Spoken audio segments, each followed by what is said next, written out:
China ಅವಲಂಬನೆಗೆ Bharat break. ದೇಶದಲ್ಲೇ tunnel boring ಯಂತ್ರ ತಯಾರಿಸಲು ಪ್ಲಾನ್. ಮೇಕ್ ಇನ್ ಇಂಡಿಯಾಗೆ ಬಲ ತುಂಬಲು ಸಿದ್ಧತೆ.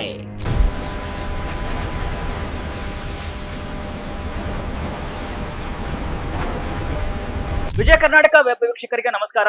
ನಾನು ಶಿವಮೂರ್ತಿ ಸರಬ. ಭಾರತ ಈಗ ಯಾರನ್ನು ನಂಬುವ ಸ್ಥಿತಿಯಲ್ಲಿ ಇಲ್ಲ. ಆಪರೇಷನ್ ಸಿಂಧೂರದ ನಂತರ ಭಾರತವನ್ನ ನೋಡುವ ದಿಕ್ಕೇ ಬದಲಾಗಿದೆ. ವಿಶ್ವದ ಮುಂದೆ ಭಾರತ ಶಕ್ತಿ ಅನಾವರಣಗೊಂಡ ಮೇಲೆ ಹಲವು ರಾಷ್ಟ್ರಗಳಿಗೆ ಹೊಟ್ಟೆ ಕಿಚ್ಚು ಶುರುವಾಗಿದೆ. ಅದರಲ್ಲಿ ಅಮೆರಿಕ ಸಹ ಒಂದು. ಕುಚುಕು ಅಂತಾನೆ ಅಮೆರಿಕ ಅಧ್ಯಕ್ಷ ಡೊನಾಲ್ಡ್ ಟ್ರಂಪ್ ಭಾರತದ ಬೆನ್ನಿಗೆ ಚೂರಿ ಇರುವ ಕೆಲಸವನ್ನ ಮಾಡಿದ್ರು. ಜಗತ್ತಿನ ಮುಂದೆ ಭಾರತವನ್ನ ಕಟ್ಟಿ ಹಾಕಲು ಅಮೆರಿಕ 50% ಸುಂಕವನ್ನ ವಿಧಿಸಿತು. ಇದ್ಯಾವುದಕ್ಕೂ ಬಗ್ಗದ ಇಂಡಿಯಾ ಅಮೆರಿಕಕ್ಕೆ ಸೆಟ್ಟು ಹೊಡೆದು ನಿಂತಿದೆ. ಯಾವ ರಾಷ್ಟ್ರವನ್ನು ಯಾಕೆ ನಾವು ಹೆಚ್ಚು ಅವಲಂಬಿತವಾಗಬೇಕು ಅಂತ ದೇಶೀಯವಾಗಿ ಹಲವು ಉತ್ಪನ್ನಗಳನ್ನ, ಅಂದ್ರೆ ಹೆಚ್ಚು ಬೇರೆ ದೇಶಗಳಿಗೆ ಅವಲಂಬಿತವಾಗಿರುವಂತಹ ವಸ್ತುಗಳನ್ನ ಇಂಡಿಯಾದಲ್ಲೇ ತಯಾರಿಸಲು ಪ್ಲಾನ್ ಮಾಡಿಕೊಂಡಿದೆ. ಈ ನಿಟ್ಟಿನಲ್ಲಿ ಚೀನಾದ ಅವಲಂಬನೆಗೆ ಬ್ರೇಕ್ ಹಾಕಲು ಮುಂದಾಗಿದೆ.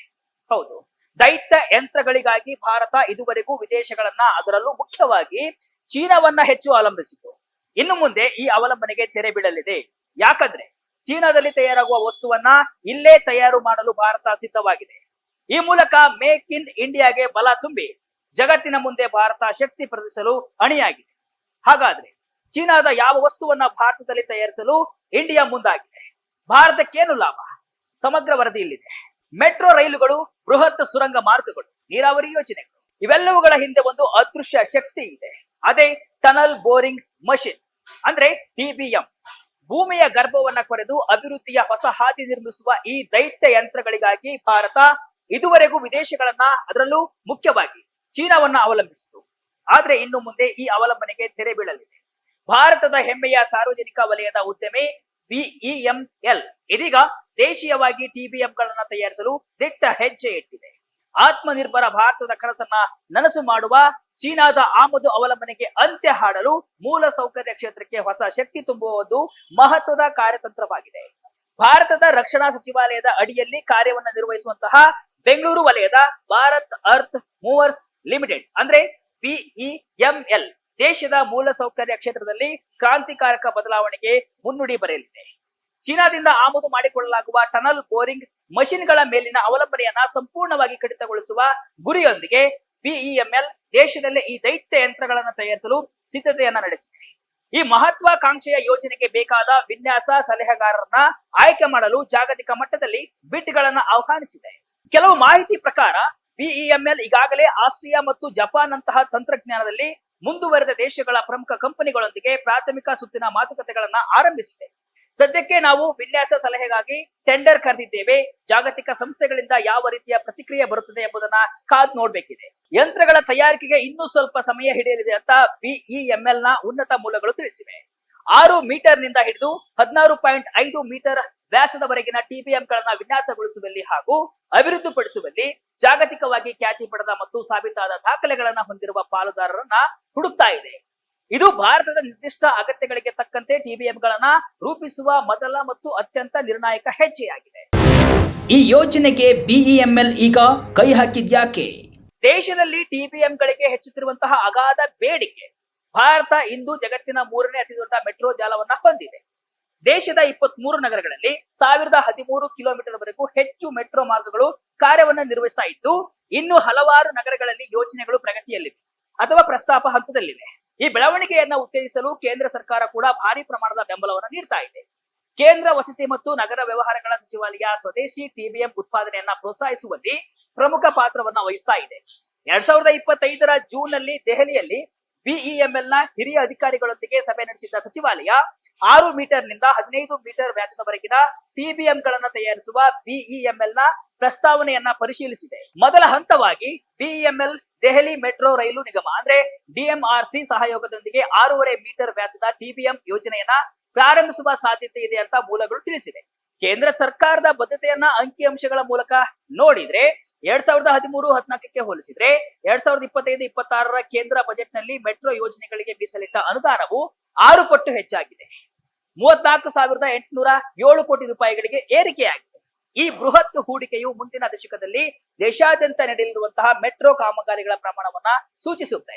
ಮೆಟ್ರೋ ಮಾತ್ರವಲ್ಲದೆ ರಸ್ತೆ ಸುರಂಗಗಳು, ಜಲವಿದ್ಯುತ್ ಯೋಜನೆಗಳು, ನೀರಾವರಿ ಕಾಲುವೆಗಳು, ಗಣಿಗಾರಿಕೆ ಮತ್ತು ಇತರ ಪ್ರಮುಖ ಮೂಲ ಸೌಕರ್ಯ ಯೋಜನೆಗಳಿಗೂ ಟಿಬಿಎಂಗಳ ಬೇಡಿಕೆ ಗಗನಕ್ಕೇರಿದೆ. ಈ ಯೋಜನೆ ಹಿಂದೆ ಭಾರತ ಮಾಸ್ಟರ್ ಪ್ಲಾನ್.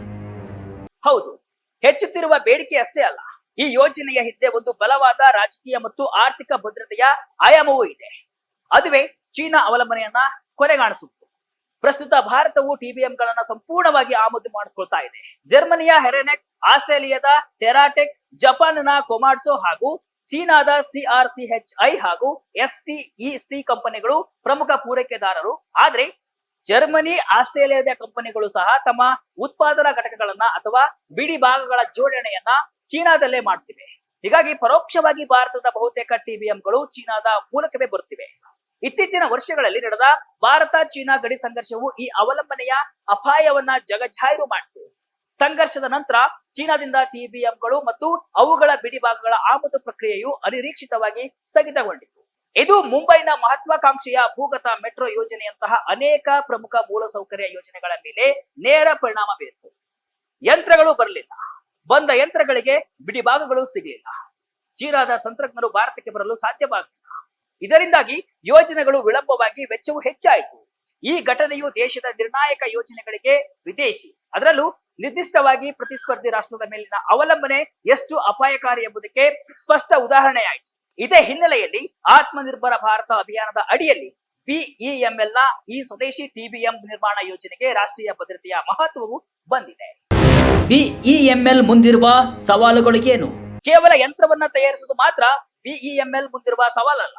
ಭಾರತದ ವೈವಿಧ್ಯಮಯ ಭೌಗೋಳಿಕ ಪರಿಸ್ಥಿತಿಗಳಿಗೆ ತಕ್ಕಂತೆ ಕಸ್ಟಮೈಸ್ ಮಾಡಿದ, ಅಂದ್ರೆ ವಿಶೇಷವಾಗಿ ವಿನ್ಯಾಸಗೊಳಿಸಿದ ಟಿಬಿಎಂಗಳನ್ನ ನಿರ್ಮಿಸುವುದು ಅತಿ ದೊಡ್ಡ ಸವಾಲು. BEML ಆಹ್ವಾನಿಸಿರುವ ಟೆಂಡರ್ ಡಾಕ್ಯುಮೆಂಟ್ ನಲ್ಲಿ ಈ ಅಂಶಕ್ಕೆ ಹೆಚ್ಚಿನ ಒತ್ತು ನೀಡಲಾಗಿದೆ. ಆಯ್ಕೆಯಾಗುವ ವಿನ್ಯಾಸ ಸಲಹಾ ಸಂಸ್ಥೆಯು ಯೋಜನಾ ನಿರ್ದಿಷ್ಟ ಅಂಶಗಳನ್ನ ಆಳವಾಗಿ ವಿಶ್ಲೇಷಿಸಬೇಕಾಗುತ್ತೆ. ಈ ವಿಶ್ಲೇಷಣೆಯ ಆಧಾರದ ಮೇಲೆ ಭಾರತದ ವಿಭಿನ್ನ ಪರಿಸ್ಥಿತಿಗಳಿಗೆ ಸೂಕ್ತವಾದ ಟಿಬಿಎಂ ಪ್ರಕಾರವನ್ನ ಆಯ್ಕೆ ಮಾಡಲಾಗುತ್ತೆ. ನಗರ ಪ್ರದೇಶಗಳಲ್ಲಿ ಸುರಂಗ ನಿರ್ಮಿಸುವಾಗ ಮತ್ತೊಂದು ದೊಡ್ಡ ಸವಾಲು ಎದುರಾಗುತ್ತೆ. ಮೇಲಿರುವ ಕಟ್ಟಡಗಳಿಗೆ, ಮೂಲ ಸೌಕರ್ಯಗಳಿಗೆ ಹಾನಿಯಾಗದಂತೆ ನೋಡಿಕೊಳ್ಬೇಕು. BEML ಇದನ್ನ ಗಂಭೀರವಾಗಿ ಪರಿಗಣಿಸಿದೆ. ಹೊಸದಾಗಿ ವಿನ್ಯಾಸಗೊಳಿಸಲಾಗುವಂತಹ ಟಿಬಿಎಂಗಳು ಭೂಮಿಯ ಮೇಲ್ಮೈಯಲ್ಲಿ ಆಗುವ ಕುಸಿತವನ್ನ ಕನಿಷ್ಠಗೊಳಿಸುವ ತಂತ್ರಜ್ಞಾನವನ್ನ ಹೊಂದಿರಲಿವೆ. ಅಲ್ಲದೆ ದಟ್ಟವಾದ ವಸತಿ ಪ್ರದೇಶಗಳಲ್ಲಿ ಕಾಮಗಾರಿ ನಡೆಸುವಾಗ ಶಬ್ದ ಮತ್ತು ಕಂಪನವನ್ನ ಕಡಿಮೆ ಮಾಡುವಂತೆ ಅವುಗಳನ್ನ ವಿನ್ಯಾಸಗೊಳಿಸಲಾಗುವುದು. ನಗರಗಳ ಕಿರಿದಾದ ಜಾಗಗಳಲ್ಲಿ ಸುಲಭವಾಗಿ ತಿರುವುಗಳನ್ನ ತೆಗೆದುಕೊಳ್ಳಲು ಟೈಟ್ ಟರ್ನಿಂಗ್ ರೇಡಿಯಸ್ ಸಾಮರ್ಥ್ಯವನ್ನು ಸಹ ಈ ಯಂತ್ರಗಳು ಹೊಂದಿರುತ್ತೆ. ಇದಲ್ಲದೆ ಮಾರಾಟದ ನಂತರದ ಸೇವೆಯು ಕೂಡ ಒಂದು ಪ್ರಮುಖ ಅಂಶವಾಗಿದೆ. ಯಂತ್ರಗಳ ಮಾರಾಟದ ನಂತರದ ಸೇವೆಯನ್ನ ತಮ್ಮ ದೇಶಾದ್ಯಂತ ಇರುವ ಸೇವಾ ಜಾಲದ ಮೂಲಕ ವಿನ್ಯಾಸ ಸಲಹಾ ಸಂಸ್ಥೆಯ ಬೆಂಬಲದೊಂದಿಗೆ ಒದಗಿಸಲಾಗುವುದು ಅಂತ BEML ತನ್ನ EOL ಡಾಕ್ಯುಮೆಂಟ್ ನಲ್ಲಿ ಸ್ಪಷ್ಟಪಡಿಸಿದೆ. ಇದು ಮೇಡ್ ಇನ್ ಇಂಡಿಯಾ ಯಂತ್ರಗಳಿಗೆ ಸ್ಥಳೀಯವಾಗಿಯೇ ಬೆಂಬಲ ಸಿಗುತ್ತೆ ಎಂಬ ಭರವಸೆಯನ್ನ ನೀಡುತ್ತೆ. BEMLಗೆ ಟಿಬಿಎಂ ವಲಯದಲ್ಲಿ ಮೊದಲ ಯತ್ನವಲ್ಲ. BEMLಗೆ ಟಿಬಿಎಂ ವಲಯದಲ್ಲಿ ಇದು ಮೊದಲ ಪ್ರಯತ್ನವೇನಲ್ಲ. 2009ರಲ್ಲಿ BEML ಫ್ರಾನ್ಸ್ ಮೂಲದ NFM ಟೆಕ್ನಾಲಜೀಸ್ ಕಂಪನಿಯೊಂದಿಗೆ ಒಪ್ಪಂದವನ್ನ ಮಾಡಿಕೊಂಡಿತ್ತು. ಭಾರತ ಮತ್ತು ಆಗ್ನೇಯ ಏಷ್ಯಾದ ಮಾರುಕಟ್ಟೆಗಾಗಿ ಟಿಬಿಎಂಗಳನ್ನ ತಯಾರಿಸುವುದು ಈ ಪಾಲುದಾರಿಕೆಯ ಗುರಿಯಾಗಿತ್ತು. ಆದ್ರೆ 2018ರಲ್ಲಿ ಜರ್ಮನಿಯ ಮೂಲ ಹೌಸ್ ಎಂಬ ಸಂಸ್ಥೆಯು NFF ಅನ್ನ ಖರೀದಿಸಿದ ನಂತರ ಅವರ ಗಮನವು ಯುರೋಪಿಯನ್ ಮಾರುಕಟ್ಟೆಯತ್ತ ಶಿಫ್ಟ್ ಆಯಿತು. ಇದರಿಂದಾಗಿ BEML ಜೊತೆಗಿನ ಪಾಲುದಾರಿಕೆ ಸ್ಥಗಿತಗೊಂಡಿತು. ಆದ್ರೆ ಈ ಅನುಭವದಿಂದ ಪಾಠ ಕಲಿತಿರುವ BEML ಈ ಬಾರಿ ಮತ್ತಷ್ಟು ಬಲಿಷ್ಠವಾಗಿ ಸ್ಪಷ್ಟ ಗುರಿಯೊಂದಿಗೆ ಈ ಯೋಜನೆಗೆ ಮರುಜೀವ ನೀಡಿದೆ. BEML ಈಗಾಗಲೇ 3 ಪ್ರಮುಖ ವ್ಯಾಪಾರ ವಿಭಾಗಗಳಲ್ಲಿ ಅಪಾರ ಅನುಭವವನ್ನ ಹೊಂದಿದೆ.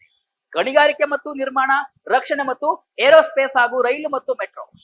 ಬೆಂಗಳೂರು, ಕೋಲಾರ ಗೋಲ್ಡ್ ಫೀಲ್ಡ್ಸ್ ಅಂದ್ರೆ KGF, ಮೈಸೂರು ಮತ್ತು ಕೇರಳದ ಪಾಲಕ್ಕಾಡ್ ನಲ್ಲಿ 4 ಅತ್ಯಾಧುನಿಕ ಉತ್ಪಾದನಾ ಘಟಕಗಳನ್ನ ಹೊಂದಿರುವ BEML ಈ ಬೃಹತ್ ಯಂತ್ರಗಳನ್ನ ತಯಾರಿಸಲು ಬೇಕಾದ ಮೂಲ ಸೌಕರ್ಯ ಮತ್ತು ತಾಂತ್ರಿಕ ಸಾಮರ್ಥ್ಯವನ್ನ ಹೊಂದಿದೆ.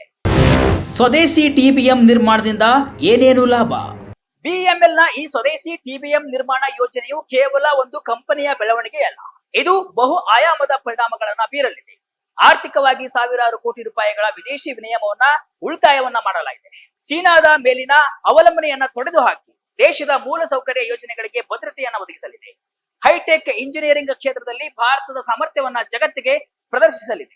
ವಿನ್ಯಾಸ, ಉತ್ಪಾದನೆ, ನಿರ್ವಹಣೆ ಹಾಗೂ ದುರಸ್ತಿ ವಲಯಗಳಲ್ಲಿ ಸಾವಿರಾರು ನುರಿತ ಮತ್ತು ಅರೆ ನುರಿತ ಉದ್ಯೋಗಗಳನ್ನ ಸೃಷ್ಟಿ ಮಾಡಲಿದೆ.